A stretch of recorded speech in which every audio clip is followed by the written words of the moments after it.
Ito ang BGC Ortigas Bridge na nakatulong sa pag-decongest ng traffic sa C5, EDSA at iba pang major roads. So ito ay proyekto under ng Build. Ito ay merong 1.48 kilometer, 4-lane two-way bridge. So pag galing kayo dito sa may Pasig at pupunta ng 32nd Street, dire-diretso na.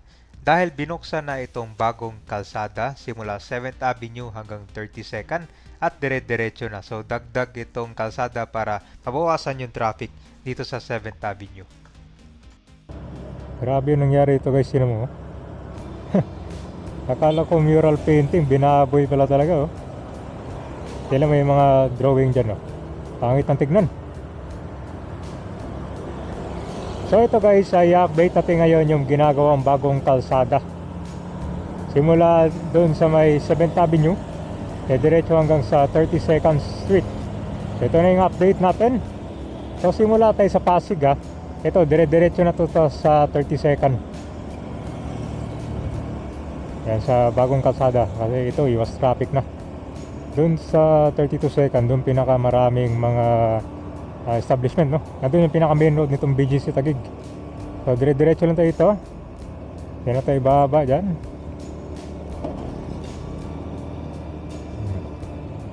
Ganyan itong BGC Ortigas Bridge. Problema lang dito, walang masyadong sidewalk. Talang bababa ka na, no? Ano, maikli yan kung dadaan yung mga tao dyan. Pero may nakita ako naglalakad pa rin dito. Medyo maliit kung magsa-sidewalk. Ito naman, share the road to dito. Kasi pang isang kotse lang, bawal yung overtake eh.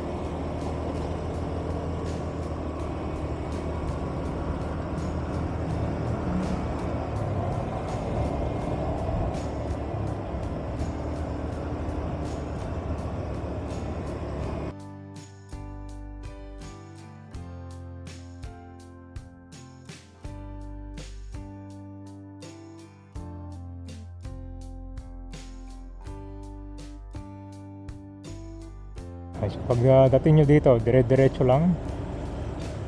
Ayan, ito yung Mitsukoshimo. Ito yung bagong kan guys, so Landers.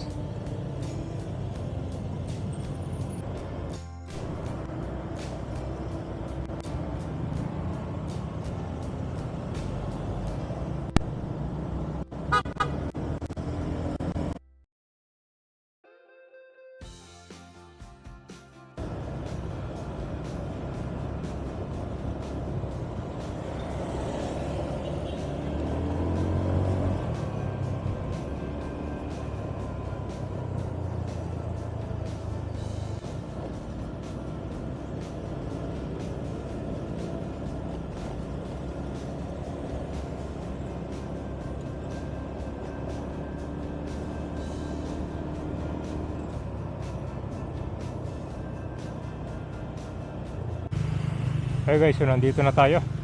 Ayan, so ito na yung karugtong ng kalsada na ginagawa. Eh, bukas na pala. Guys, bukas na pala yung kalsada dito. Ayan.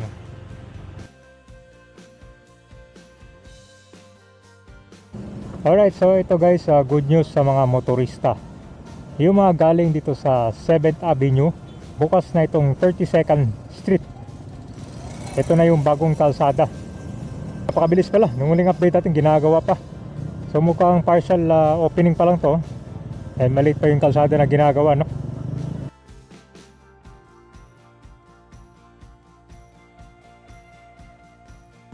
Wala na yung traffic dito. Dire-diretso na. Yun, no? Mainit-init pa.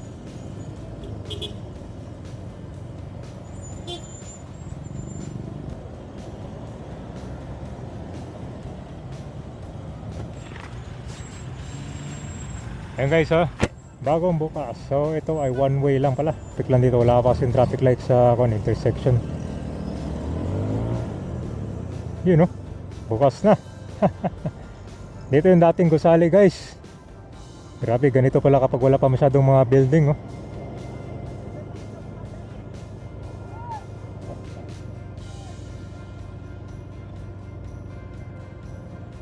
Yun. So ito guys, one way pa lang.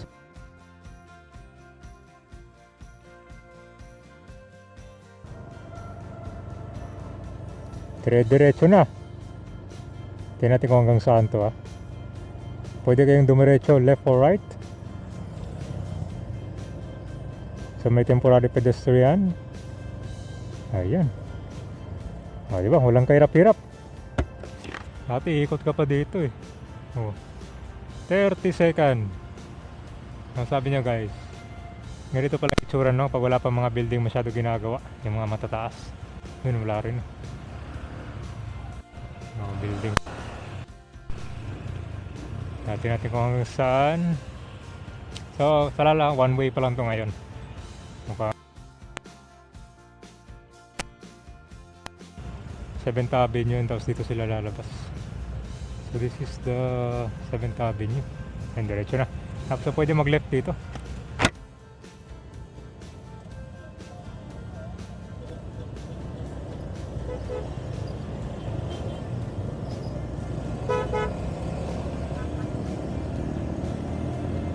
Oh, 32 second. Bukas na.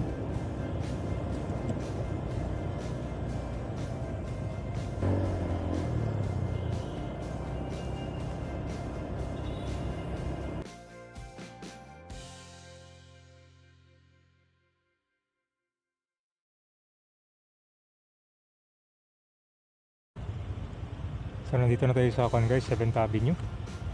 So ito na pala yung karugtong. Ito 30th Street na. 30th Street. So nasa 7th Avenue pa rin tayo.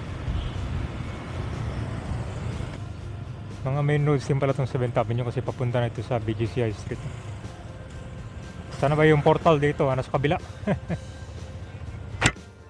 Sa kabila yung portal. Bonifacio High Street. Okay.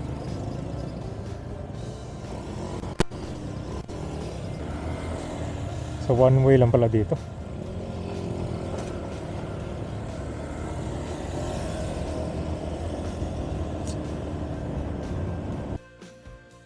At simula dito sa Pasig, dire-diretso na hanggang 32nd Street. Ito yung BGC Ortigas Bridge na. Yung biyahe ng Pasig to BGC abutin ng more than 30 minutes, pero dahil dito sa tulay, less than 12 minutes na lang, di ba? Ganyan ka-epektibo itong BGC Ortigas Bridge na kasama sa Build project nung panahon ni former President Rodrigo Duterte.